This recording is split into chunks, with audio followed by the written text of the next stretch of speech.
नमस्ते students, this is Rajni Arora and welcome to Level Up Academy. तो आज हम क्या करने वाले हैं? आज हम क्लास 6 की ज्योग्राफी का सेकंड चैप्टर देखने वाले हैं, globe, latitudes and longitudes. Part 1 हम इस चैप्टर का ऑलरेडी कंप्लीट कर चुके हैं, ठीक है। तो चलिए स्टार्ट करते हैं हम पार्ट 2। पार्ट 1 में हमने हीट जोन के बारे में भी लास्ट पढ़ा था, जैसे कि हमने जाना था टोरिड जोन के बारे में, टेम्परेट जोन के बारे में, फ्रिजिड जोन के बारे में। तो आज जो हम स्टार्ट करने वाले हैं वो है हमारे longitudes. What are longitudes? To fix the position of a place it is necessary to know about something more than the latitudes of that place. इसका मतलब ये है कि किसी भी पर्टिकुलर प्लेस की अगर आप फिक्स पोजीशन जानना चाहते हैं तो सिर्फ लैटिट्यूड्स एनफ नहीं है। You can see for example के लिए हम देख सकते हैं टोंगा आइलैंड जो कि पैसिफिक ओशन में है और मॉर्टिज आइलैंड जो कि इंडियन ओशन में है। ये एक ही लैटिट्यूड पर सिचुएटेड है। लेकिन अगर हम इस प्लेसेस की प्रिसाइज लोकेशन जानना चाहते हैं तो हमें सबसे पहले ये जानना होगा ये प्लेसेस कितना ईस्ट कितना वेस्ट में है।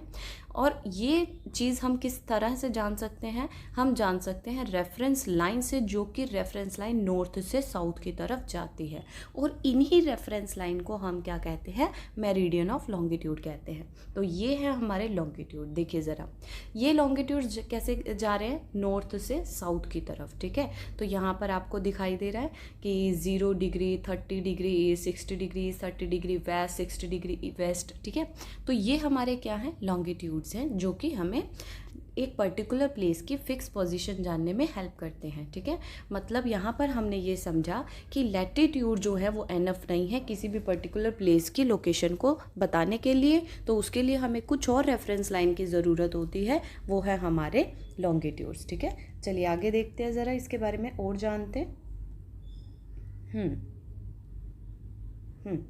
And the distance between them are measured in degree of longitude. Longitude के बारे में आपको ये भी पता होना चाहिए कि इनके बीच का जो डिस्टेंस मेज़र किया जाता है वो डिग्रीज में किया जाता है, ठीक है।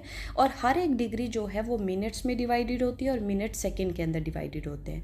ये लॉन्गिट्यूड जो हैं वो सेमी सर्कल्स होते हैं और इनके बीच का जो डिस्टेंस है वो पोल्स की तरफ जाते जाते क्या हो जाता है? कम होता जाता है। और एक ऐसा पॉइंट जहाँ पर ये सारे पोल्स मिलते हैं, सारे मेरिडियन मिलते हैं, वो जो पॉइंट हो जाता है वहाँ पर बिल्कुल डिस्टेंस 0 हो जाता है। देखिए ज़रा, ये देखो, जैसे जैसे ये मेरिडियन जो हैं वो पोल्स की तरफ जा रहे हैं तो इनके बीच का जो डिस्टेंस है वो क्या हो रहा है? कम हो रहा है। और यहाँ पर जहाँ पर ये बिल्कुल मिल जाते हैं उस पॉइंट पर ये डिस्टेंस क्या हो जाता है? 0 हो जाता है, ठीक है। तो यही चीज़ बता रहे थे, आगे देखते हैं ज़रा। Unlike parallels of latitude all meridians are of equal length. सभी जो मेरिडियंस हैं वो इक्वल लेंथ के होते हैं। दस इट इज़ डिफ़िकल्ट, इसीलिए इन मेरिडियंस को नंबर देना मुश्किल हो जाता है। अब इन मेरिडियंस को नंबर देना मुश्किल क्यों हो जाता है? मुश्किल इसलिए हो जाता है क्योंकि हमारे पास अगर हमें इन्हें नंबर देना है तो हमारे पास कोई ऐसा पॉइंट, कोई ऐसा लॉन्गिट्यूड होना चाहिए जिसे हम 0 डिग्री लॉन्गिट्यूड कह सके, ठीक है। तो उसी से हम अपने ईस्ट और वेस्ट वाले लॉन्गिट्यूड्स को क्या कर सकते हैं? नंबर दे सकते हैं। तो देखो ज़रा, hence all country decided that the count should begin from the meridian which passed through Greenwich where the British Royal Observatory is located. तो तभी ये डिसाइड किया गया सभी कंट्रीज़ के द्वारा कि एक हमारी जो प्राइम मेरिडियन होगा, एक प्राइम मेरिडियन कौन होगा? जो ग्रीनविच हमारी ब्रिटिश रॉयल ऑब्जर्वेटरी से क्रॉस करती है, वो लाइन को हम क्या कह देंगे? Prime meridian. वो लॉन्गिट्यूड हमारा प्राइम मेरिडियन कहलाएगा, जिसकी वैल्यू कितनी डिसाइड की गई? 0 डिग्री लॉन्गिट्यूड। तो इसी से जब हमें 0 डिग्री लॉन्गिट्यूड मिल गया तो अब इसके ईस्ट और वेस्ट वाले लॉन्गिट्यूड्स को हम इजीली नंबर दे सकते थे, ठीक है। The prime meridian and 180 degree divides the earth into 2 equal halfs. अब ये प्राइम मेरिडियन जो था वो हमारे पूरी अर्थ को 2 इक्वल पार्ट्स में डिवाइड करता था, ईस्टर्न हेमिस्फीयर और western hemisphere. Therefore the longitude of a place is followed by the, इसीलिए जो भी प्लेस, जो भी लॉन्गिट्यूड ईस्ट की तरफ थे उन्हें ई लेटर से डिनोट किया जाने लगा और जो भी लॉन्गिट्यूड्स हमारे वेस्ट की तरफ थे उन्हें डब्ल्यू से, मतलब वेस्ट से डिनोट किया जाने लगा। लेकिन इंटरेस्टिंग बात ये थी कि जो भी लॉन्गिट्यूड्स थे ईस्ट और वेस्ट में, देखो ज़रा यहाँ पर क्या है? 0 degree, 30 degree longitude, 60 degree east, 60 degree west. तो इस तरह से जो भी लॉन्गिट्यूड थे, तो जो 180 वाला लॉन्गिट्यूड था ईस्ट और वेस्ट का, वो किस लाइन पर होता था? सेम लाइन पर होता था, ठीक है। Now look at the grid. अब यहाँ पर एक ग्रिड दिखाई गई है। ग्रिड कैसी? जब हम मतलब जो लॉन्गिट्यूड और लैटिट्यूड्स बनाते हैं तो ग्लोब पर एक ग्रिड बन जाती है। You can locate any point. अब इसी ग्रिड से, इसी लॉन्गिट्यूड और लैटिट्यूड की हेल्प से आप ग्लोब पर किसी भी पर्टिकुलर प्लेस की लोकेशन को ईजिली देख सकते हैं। फॉर एग्जाम्पल के लिए अगर हम दुबरी जो असम में सिचुएटेड है वो कहाँ पर है? 26 degree north latitude and 90 degree east longitude. अब देखो दुबरी की कितने अच्छे से प्रिसाइज लोकेशन हमने बताई कि कितना डिग्री नॉर्थ है और कितना डिग्री ईस्ट है वो, ठीक है। अगर हम मतलब हमें क्या देखना होगा कि जहाँ पर ये दोनों पॉइंट कट कर रहे होंगे वहीं पर हम जो है पर्टिकुलर प्लेस की लोकेशन जो होगी वो दिखाई जाएगी। इस चीज़ को अंडरस्टैंड करने के लिए हमने क्या किया, इक्वी डिस्टेंस वर्टिकल और हॉरिजेंटल लाइंस लगाई पेपर के ऊपर, और जो वर्टिकल रोज थी हमने उसको नंबर्स दे दिए AB 1 2 3 4, और हॉरिजेंटल रोज थी उसको हमने लेटर से डिनोट किया ABCD, ठीक है। अब बीच में हमने कुछ रैंडमली सर्कल लगा दिए, ठीक है। रैंडमली सर्कल क्यों लगाए? क्योंकि इन रैंडमली सर्कल जो भी सर्कल हमने लगाया इन पॉइंट्स की हम पर्टिकुलर लोकेशन जानना चाहते हैं, ठीक है। तो अगर हम जैसे मान लीजिए ए की पर्टिकुलर लोकेशन जानना चाहते तो हम क्या बोलेंगे, B degree north latitude and 1 degree east longitude की तरफ है ये, ठीक है। तो यहाँ इस तरह से हम दूसरे पॉइंट्स की भी प्रिसाइज लोकेशन बता सकते हैं, ठीक है। तो चलिए आगे देखते हैं ज़रा। ये जो आपका मैप दिया हुआ है इसके अंदर ये बताया गया है कि जो बीच में ग्रीनविच लाइन जा रही है उससे जो ईस्ट की तरफ प्लेसेस है और वेस्ट की तरफ है उनका टाइम डिफरेंस कितना रहता है। पहले हम थ्योरी देखेंगे इसकी, देखिए ज़रा। हाँ, अब हम देखेंगे longitude and time. Best means of measuring time is by the moment. अगर किसी भी टाइम को मेज़र करना है तो उसका बेस्ट मीन्स क्या होगा, हमें अर्थ, मून और प्लैनेट्स की मूवमेंट देखनी होगी। द सन रेगुलरली, सन जो है राइज होता है, सेट्स होता है डेली एंड नेचुरली। ये जो है बेस्ट टाइम कीपर है जिस पूरे वर्ल्ड के अंदर जिससे हम टाइम की मेज़रमेंट कर सकते हैं।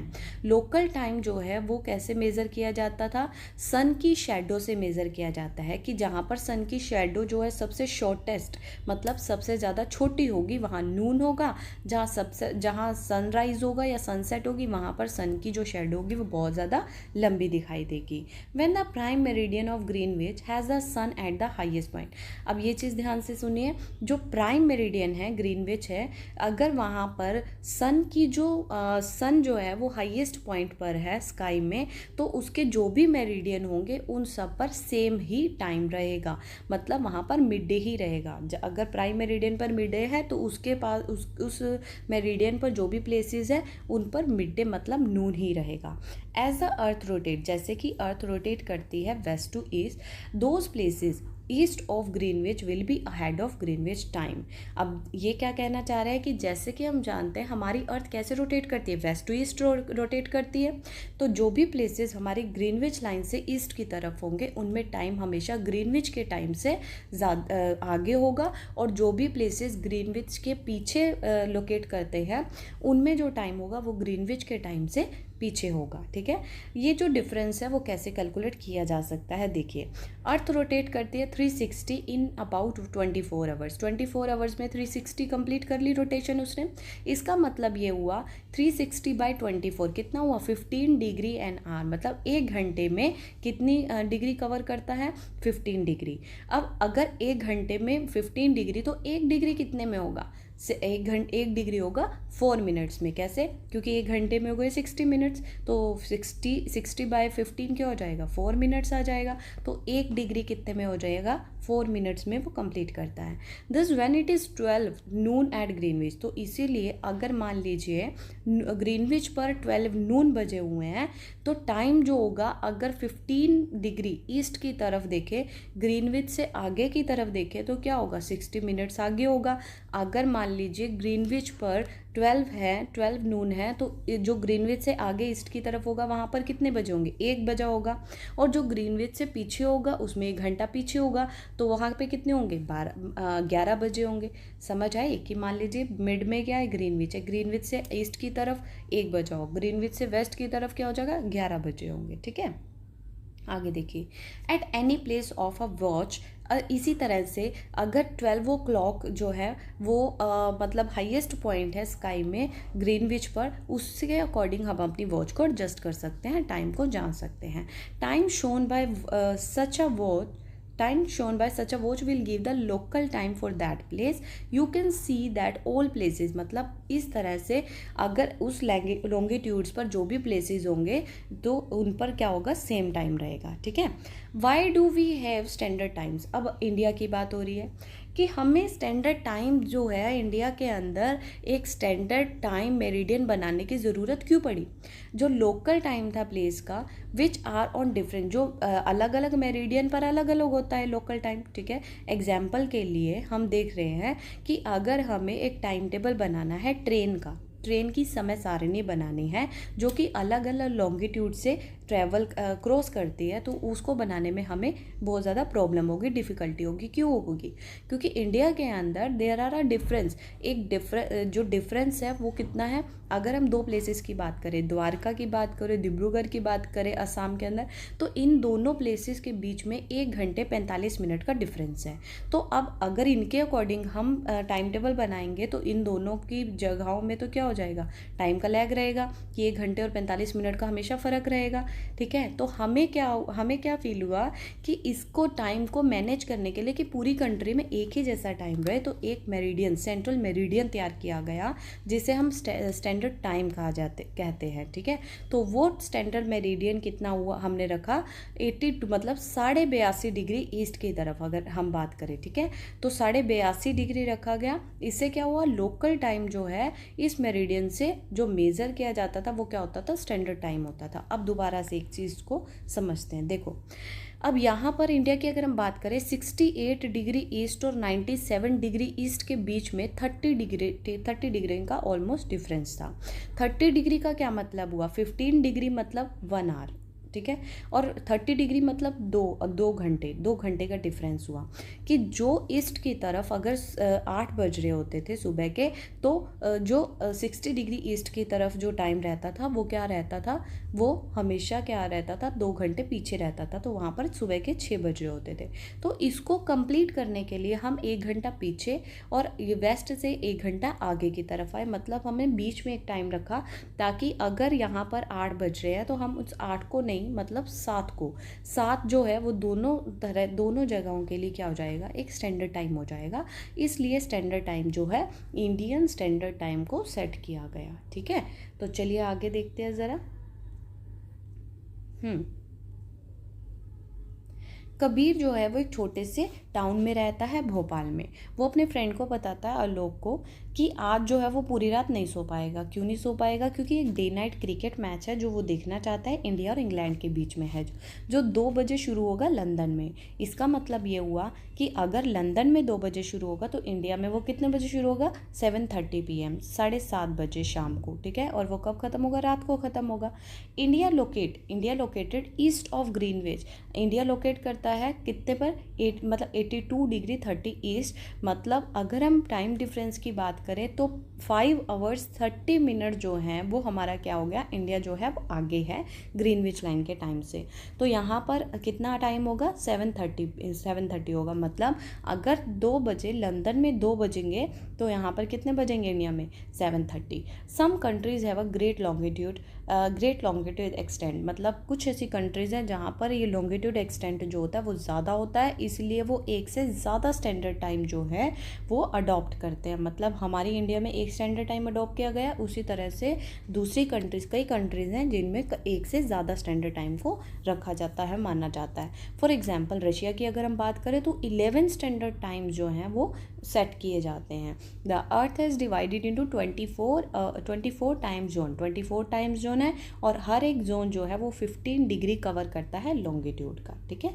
तो चलिए आज के लिए इतने, कल नेक्स्ट चैप्टर स्टार्ट करेंगे। Thank you so much.